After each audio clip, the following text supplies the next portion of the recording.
नमस्कार, मैं हूं नीलू। तो देखिए, आज 5 जून है और आज कुछ बड़ी खबरें ईरान, अमेरिका, लेबनान से निकलकर सामने आ रही है, जो आपको बताएंगे तमाम अपडेट्स के साथ। मैं नीलू। तो ईरान समर्थित हिजबुल्लाह ने गुरुवार को इजराइल और लेबनान सरकार के बीच हुए नवीनतम युद्ध विराम समझौते को खारिज करते हुए इजरायली सेना के पूर्ण वापसी की अब मांग कर दी है। देखिए, उसका कहना है कि अमेरिका ने भले इजराइल को कह दिया हो कि लेबनान की सीमा से पीछे हट जाए, जो फौज आगे बढ़ रही है, लेकिन हिजबुल्लाह का कहना है कि ये सीज फायर तभी होगा, युद्ध विराम तभी होगा, जब पूरी तरीके से जो इजरायली सेना है, जो अंदर तक लेबनान में घुस चुकी है, वो बाहर निकल आए। तब जाकर युद्ध को खत्म माना जाएगा या युद्ध को समाप्त माना जाएगा।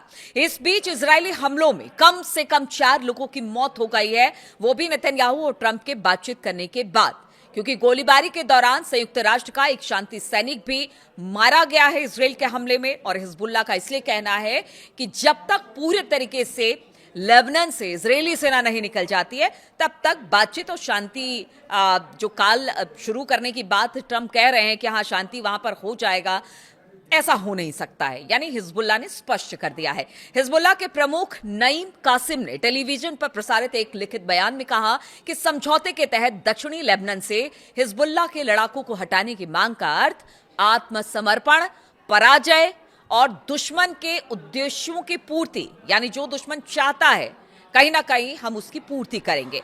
उन्होंने कहा कि हमारी चिंता आक्रामकता की समाप्ति है, यानी जिस तरह से आक्रमण लगातार कर रहा है, जिस तरह से दबाने की, लेबनान में अंदर घुसने की और वहां के जमीन कब्जाने की बात इजराइल कर रहा है और वो आगे बढ़ता चला जा रहा है, उसे खत्म करने की बात हो, युद्ध विराम और इजराइल की वापसी को लेकर काम हो। साथ ही साथ कासिम ने यह भी कहा कि जब तक कब्जा जारी रहेगा, तब तक प्रतिरोध समाप्त करने की हमने किसी भी पक्ष से कोई प्रतिबद्धता नहीं की है। यानी अगर इजराइल वो कहता है कि चलिए ठीक है, हम पीछे हट जाएंगे या फिर हम हमला नहीं करेंगे, तो ऐसा होता दिखाई नहीं दे रहा है। ट्रंप ने तो कह दिया कि ठीक है, सीज फायर हो गया हिजबुल्लाह और इजराइल के बीच में, सैनिक पीछे आ रहे हैं, लेकिन इसके बावजूद हमला हो रहा है। तो जब तक ये हमले होते रहेंगे, तब तक उसका जवाब हम देते रहेंगे और हम इसके लिए प्रतिबद्ध है, मतलब अपने लोगों के लिए, हम उनकी रक्षा के लिए प्रतिबद्ध है और इसीलिए हम ये करते रहेंगे। दक्षिणी लेबनान की बात की जाए तो दक्षिणी लेबनान के बड़े हिस्से में इजरायली सेना के कब्जे के बीच संघर्ष लगातार जारी है। शांति प्रयासों को जटिल बना दिया है और इसी वजह से, क्योंकि ट्रंप कुछ कहते हैं, नेतन्याहू बातचीत कर कहते हैं कि ठीक है, लेकिन उनका यह भी कहना है कि जब तक हिजबुल्लाह खत्म नहीं हो जाएगा, तब तक वो हमले लेबनान पर करते रहेंगे। वो ये कहकर लेबनान पर हमले करते हैं, इजरायली सेना या नेतन्याहू ये कहते हैं कि देखिए, वहां पर हिजबुल्लाह का गढ़ है, जब तक उसे खत्म नहीं कर दिया जाएगा, तब तक होते रहेंगे हमले। लेकिन वहां पर इजरायली लोग, जो बासिंदे हैं, उनकी भी जान जा रही है, उनको भारी नुकसान हो रहा है और ये कहीं से भी हिजबुल्लाह को मंजूर नहीं है। ईरान ने मांग की है कि किसी भी स्थायी युद्ध विराम में लेबनान को भी शामिल किया जाए। यानी ईरान का मानना है कि देखिए, आसपास जितनी जगह है, चाहे वो गजा हो, लेबनान हो, ईरान हो, हर जगह पर युद्ध खत्म होगा, तभी जाकर इस पूरे रीजन में शांति आएगी। और ये लगातार ईरान की मांग है कि अब सिर्फ एक फ्रंट पर बात नहीं होगी जहां पर युद्ध हो रहा है, बल्कि जितने भी फ्रंट इस वक्त युद्ध या फिर जहां पर हमले हो रहे हैं, उस सबको समाप्त कर देना होगा। लेकिन जिस तरह से मैंने बताया कि इजरायली प्रधानमंत्री बेंजामिन नेतन्याहू का कहना है कि जब तक हिजबुल्लाह से खतरा समाप्त नहीं हो जाता, तब तक अभियान इसी तरह से चलता रहेगा और इजराइल हिजबुल्लाह के ठिकानों पर हमला करता रहेगा। अब देखिए, संयुक्त राष्ट्र अंतरिम बल यानी कि UNIFIL और सर्बिया के रक्षा मंत्रालय के अनुसार दक्षिणी लेबनान के मरजायून क्षेत्र में एक मोटार का गोला गिरने से सर्बिया का एक शांति सैनिक भी मारा गया है। 2 अन्य घायल हुए। हालांकि यह स्पष्ट नहीं हो सका है कि गोला इजराइल की तरफ से दागा गया या फिर हिजबुल्लाह की ओर से दागा गया, लेकिन यहां पर शांति सैनिक एक जरूर मारा गया है। लेबनान की सरकार समाचार एजेंसी की बात की जाए तो मारूब गांव में ड्रोन हमले में एक मोटरसाइकिल सवार की मौत हो गई, जबकि 4 लोग इसमें घायल हुए हैं। पूर्वी लेबनान की बेका घाटी स्थित सोहमोर गांव पर हवाई हमले हुए, 3 अन्य लोगों की इसमें मौत हुई। इजरायली सेना ने इन घटनाओं पर तत्काल कोई टिप्पणी नहीं की है, किसी तरह की कोई प्रतिक्रिया नहीं दी है। हालांकि उसने दक्षिणी लेबनान के कुछ इलाकों में लोगों को ना जाने की चेतावनी दी है। तो इस तरह से ये पूरा मामला लेबनान के बॉर्डर पर दिखाई दे रहा है। अगर दक्षिणी शहर सैदा की बात की जाए तो कई स्थानीय निवासियों ने युद्ध विराम घोषणा पर संदेह जताया। एक निवासी मयादा हिजाजी ने कहा कि हर कुछ दिनों में युद्ध विराम की घोषणा होती है, लेकिन होता क्या है, लोग फिर भी मरते रहते हैं, यानी युद्ध विराम का कोई मतलब नहीं है। स्थानीय निवासी सलाह नस्साब ने भी कहा, मतलब ये कुछ लोगों की बातें सामने आई है। वो कह रहे हैं कि इसमें ठोस प्रयास की जरूरत है। हम घर लौटते हैं और फिर विस्थापित हो जाते हैं। हम बहुत थक चुके हैं, यानी कि वहां पे जो लोग जो रोजाना के संघर्ष से जूझ रहे हैं उनका यही मानना है। इस संघर्ष के दौरान इजरायली सेना दक्षिणी लेबनान में वर्ष 1982 से लेकर 2000 के कब्जे के बाद से सबसे अधिक अंदर तक पहुंच गई है और वर्तमान में देश के लगभग 5वें हिस्से पर लेबनान में जो इजरायली सेना है उनका नियंत्रण हो गया है। लेबनान में अब तक करीब जो आंकड़े सामने आए हैं उसमें करीब 3500 से अधिक लोग मारे जा चुके हैं। 12 लाख से अधिक लोग विस्थापित हुए हैं। लोग अपने घरों को छोड़कर जा रहे हैं। इस संघर्ष में 27 इजरायली सैनिक और 3 नागरिकों के भी मारे जाने की खबर है। तो आप समझिए कि किस तरह से अभी भी ये पूरा जो फ्रंट है वो खुला हुआ है। युद्ध विराम की बात होती है, समझौते की बात होती है, लेकिन इसके बाद होता क्या है? फिर वही हमले और फिर वही मौतें और फिर विस्थापन की कहानी। यही है लेबनान की कहानी और उसके आसपास के क्षेत्र गजा की भी यही कहानी है।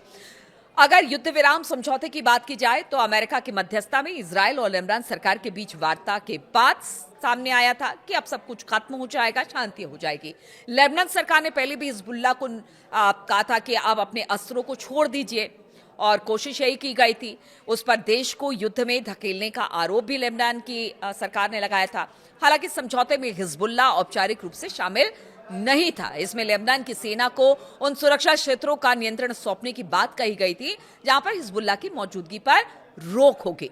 लेबनान के राष्ट्रपति जोसेफ ऑन ने गुरुवार को इस समझौते को अंतिम और व्यापक युद्ध विराम की दिशा में आखिरी अवसर बताया। उन्होंने कहा है कि हिजबुल्लाह सहित संबंधित पक्षों की प्रतिक्रिया मिलने के बाद लेबनान सरकार इस समझौते को लागू करने के लिए तैयार है। और इस बीच ईरान के रेवोल्यूशनरी गार्ड्स की कुड्स फोर्स के प्रमुख इस्माइल कानी ने लेबनान में पूर्ण युद्ध विराम और इजरायली सेना की वापसी की मांग दोहराई है। उन्होंने कहा कि लेबनान में प्रतिरोध का समर्थन करना सभी का दायित्व है, यानी सबको मिलकर लेबनान के लिए आवाज उठाने की जरूरत है, तभी जाकर यहां पर युद्ध खत्म होगा। लेकिन जब तक इजराइल की सेना लेबनान में मौजूद है तब तक वहां पर हमले होते रहेंगे, तब तक इजराइल पर विश्वास नहीं है, तब तक अमेरिका पर विश्वास नहीं है। इसलिए हिजबुल्लाह कह रहा है कि वो अगर इजराइल हमला करता है तो वो उन पर हमला करेंगे और किसी तरह से कोई युद्ध विराम नहीं होगा। अब दूसरी बड़ी खबर आपको बताते हैं। तो ईरान के supreme leader Ayatollah Mojtaba Khamenei ने अमेरिका को चेतावनी देते हुए कहा है कि हार के बाद दुश्मन फूट डालने की कोशिश कर रहा है। देखिए, मुज्तबा खामनेई का एक संदेश पढ़ा गया था जिसमें ये सारी बातें कही गई है। एक एक कर मुज्तबा की सारी बातों को आपको बताते हैं। उन्होंने जनता को संबोधित करते हुए कहा कि ईरान आजाद देशों के लिए गर्व का स्रोत बन गया है। ईरान की सरकारी तस्नीम न्यूज एजेंसी की रिपोर्ट के मुताबिक उन्होंने ये टिप्पणी अयातुल्लाह रूहुल्लाह खुमैनी की पुण्यतिथि की 37वीं वर्षगांठ पर टेलीविजन पर पढ़े गए एक संदेश में की है। ईरान के सुप्रीम लीडर का कहना है कि तेहरान का दुश्मन हार का सामना करने के बाद आंतरिक फूट डालने की कोशिश कर रहा है। उनका इशारा साफ तौर से अमेरिका की तरफ से था कि जब उनको किसी भी फ्रंट पर ईरान को वो पीछे करने में या हराने में नाकामयाब रहे हैं तो फिर अब आंतरिक तरीके से फूट डालने की कोशिश कर रहे हैं। ईरान के supreme leader Ayatollah Mojtaba Khamenei ने अपने संबोधन में कहा कि ईरान का दुश्मन हार का सामना करने के बाद ईरानी लोगों के लचीलेपन को नुकसान पहुंचाने और आंतरिक फूट डालने की कोशिश कर रहा है। इसके अलावा उन्होंने दुश्मन की युद्ध के मैदान में हार के बाद फूट के प्रति आगाह किया है। सुप्रीम लीडर मुज्तबा खामनेई का कहना है कि अमेरिका और इजराइल अपने युद्ध में सैन्य रूप से नाकाम रहे हैं और अब उन्होंने एक ऐसे अभियान की ओर रुख कर लिया है जिसका उद्देश्य आंतरिक फूट डालना है। यानी मुज्तबा को भी लग रहा है कि जिस तरह से सरकार और आईआरजीसी में फूट पड़ी, पीछे ये कहा गया कि कुछ इस्तीफे हुए हैं, इनके बीच में कुछ ठीक नहीं चल रहा है, तो उसी को लेकर कहीं ना कहीं मुज्तबा ने एक तरह से संकेत दिए हैं कि आंतरिक तौर से अब फूट डालने की अमेरिका की कोशिश है। एक लिखित संदेश में मुज्तबा खामनेई ने कहा कि संयुक्त राज्य अमेरिका के नेतृत्व वाली दमनकारी व्यवस्था एक मजबूत और स्वतंत्र ईरान को स्वीकार नहीं कर सकती है।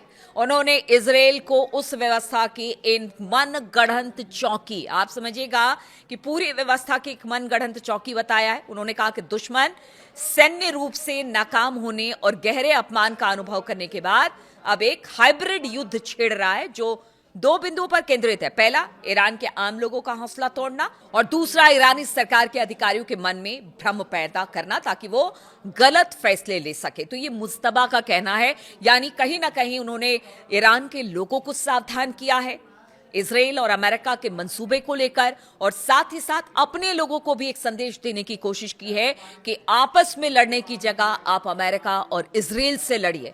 ये वक्त आपसी फूट का नहीं है बल्कि सही फैसला लेने का है। लेकिन इसी बीच बताया यह जा रहा है कि जब इतना सब कुछ मुस्तबा ने कह दिया तो अब ट्रंप की तरफ से भी एक बड़ा बयान आया है। ट्रंप ने मुस्तबा खामनेई से मिलने की उम्मीद जताई है। तो ये है, ट्रंप कह रहे हैं मुस्तबा खामनेई से मिलना चाहते हैं। ट्रंप ने कहा कि सुप्रीम लीडर मुस्तबा खामनेई से मिलना सम्मान की बात होगी। हालांकि साथ ही ये भी कहा कि अगर ईरान ने किसी अमेरिकी सेना को मारा तो फिर जंग विकराल रूप से वापस शुरू हो सकता है। यानी यहां पर भी एक बार मिलने की बात करते हैं, सब कुछ ठीक होने की बात करते हैं, फिर कहते हैं कि अगर अमेरिकी सैनिक मारा गया तो बड़ा हमला होगा, यानी फिर से धमकी देने की बात करते हैं। किसे धमकी दे रहे हैं आज तक समझ में नहीं आया कि वो ईरान को धमकी दे रहे हैं। ईरान उनकी धमकी को कितना सीरियसली ले रहा है। अगर वाकई अगर ट्रंप की धमकी को इतना सीरियस लेता तो आज तो ये युद्ध ही खत्म हो गया रहता, लेकिन ऐसा बिल्कुल दिखाई नहीं दे रहा है। राष्ट्रपति डोनाल्ड ट्रंप ने व्हाइट हाउस में पत्रकारों से बात करते हुए गुरुवार को कहा कि अगर युद्ध खत्म करने का समझौता होता है तो वो ईरान के नए सुप्रीम लीडर से मिलने के लिए तैयार है। ट्रंप ने पत्रकारों से कहा कि मैं मिलना नहीं चाहता। आप सुनिएगा, उन्होंने कहा कि मैं मिलना नहीं चाहता, लेकिन अगर मैं मिला तो ये मेरे लिए सम्मान की बात होगी। मैं देखना चाहूंगा कि क्या हम समझौता कर सकते हैं। अगर समझौता होता है तो संभव है कि मैं उनसे मिलूं, मुझे इसमें कोई दिक्कत नहीं होगी। ये वही ट्रंप है जिन्होंने आयतुल्ला अली खामनेई साहब का असैसिनेशन किया, मतलब उनको मारा। पहले ही हमले में, पहले ही दिन बताया जाता है अमेरिका के हमले में वो मारे गए। फिर उसके बाद कहा कि जो भी दूसरा सुप्रीम लीडर होगा उसको बहुत जल्दी मौत के घाट उतार दिया जाएगा, उनको मार दिया जाएगा। अब कह रहे हैं मुझे मिलने में खुशी होगी, मुझे इसमें कोई दिक्कत नहीं है। तो ये है ट्रंप। जब उनसे पूछा गया कि क्या वो बैठक अमेरिका में हो सकती है, तो ट्रंप ने कहा कि मैंने इसके बारे में ज्यादा नहीं सुना है, मैंने ये सुझाव नहीं दिया, लेकिन कुछ लोगों ने सुझाव दिया। ट्रंप ने कहा कि वो किसी भी बैठक में सम्मान दिखाएंगे। उन्होंने कहा कि मैं कहूंगा कि मैं उनका पसंदीदा व्यक्ति नहीं हूं, लेकिन इसके बावजूद वो शायद एक प्रोफेशनल व्यक्ति हैं। उन्होंने ये भी कहा है कि कुछ सर्कल में सुप्रीम लीडर की अच्छी प्रतिष्ठा है। फिर से पूरी ताकत से जंग शुरू करने पर क्या कहा उन्होंने, तो उस पर भी ट्रंप ने कहा कि देखिए, अगर ईरान अमेरिका सैनिकों को मारता है तो वो युद्ध फिर से शुरू करने का अच्छा कारण होगा।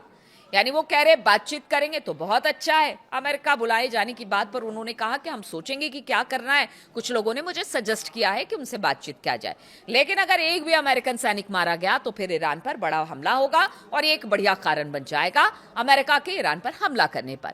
उन्होंने पत्रकारों से बात करते हुए कहा कि अगर उन्होंने अमेरिकी सैनिकों को मार दिया तो ये अच्छा करने का, एक युद्ध छेड़ने का अच्छा मौका हो जाएगा, एक कारण हो जाएगा उनकी। क्योंकि ट्रंप ने कहा कि देखिए, ईरान के पास कोई नौसेना नहीं है, कोई वायुसेना नहीं है। हमने उनके लीडर उनकी जो पूरी लीडर की एक टीम थी उसको खत्म कर दिया। फिर झूठी खबरों में पढ़ते हैं कि जंग में ईरान बहुत अच्छा कर रहा है। ये विश्वास करने लायक नहीं है, क्योंकि उनकी सब चीजें तो हमने मार दी है। फिर जो खबरें आ रही हैं उसको प्रोपेगेंडा बता रहे हैं डोनाल्ड ट्रंप। उनका कहना है कि ईरान के पास सब कुछ नहीं बचा है, और यही बात वो अपने कांग्रेस में भी कहते हैं कि युद्ध तो खत्म कर दिया, लेकिन कहां खत्म हुआ है युद्ध, ये ट्रंप बता नहीं पा रहे। इसके अलावा उन्होंने कहा कि उनके पास 159 जहाज थे और वो भी अब समुद्र के नीचे पड़े हुए हैं। हमने उसके नीचे की तस्वीरें ली हैं और वहां पर हमने जितने उनके जहाज थे सब मार दिए। तो सब अगर खत्म ही कर दिया है तो फिर बातचीत किसे लेकर हो रही है? फिर तो आपको चाहिए कि आप अपने हिसाब से सब कुछ कर ले, दुनिया में लड़ाई खत्म हो जाए, दुनिया में जो क्राइसिस इस वक्त हुई है वो सब खत्म हो जाए। तो ट्रंप क्या बोलते हैं, क्या करते हैं, अब तो अपने लोग ही उनके खिलाफ खड़े हो रहे हैं। उसकी भी उन्होंने कहा है कि देखिए, मेरे कुछ लोग मेरे ईरान के युद्ध करने के खिलाफ आकर खड़े हो गए हैं, जो कि अच्छी बात नहीं है। अब उनको भी कोस रहे हैं ट्रंप। तो ऐसे में आप समझिए कि ट्रंप क्या चाहते हैं, क्या करते हैं, क्या बोलते हैं, उनको खुद नहीं पता है कि वो करना क्या चाहते हैं। और इसीलिए ये 2-3 खबरें बहुत ज्यादा महत्वपूर्ण है, क्योंकि आगे आने वाले दिनों में यही सारी बयानबाजी, यही छोटी छोटी जो हमले एक दूसरे पर हो रहे हैं, टेंशन लगातार बरकरार है, वो किसी बड़े युद्ध का कारण बन सकती है अगर बातचीत नहीं होगी या आगे नहीं बढ़ेगी या डेडलॉक खत्म नहीं होगा। तो तमाम खबरों पर मेरी नजर रहेगी। बहुत बहुत शुक्रिया मेरे साथ इस वीडियो में शामिल होने के लिए।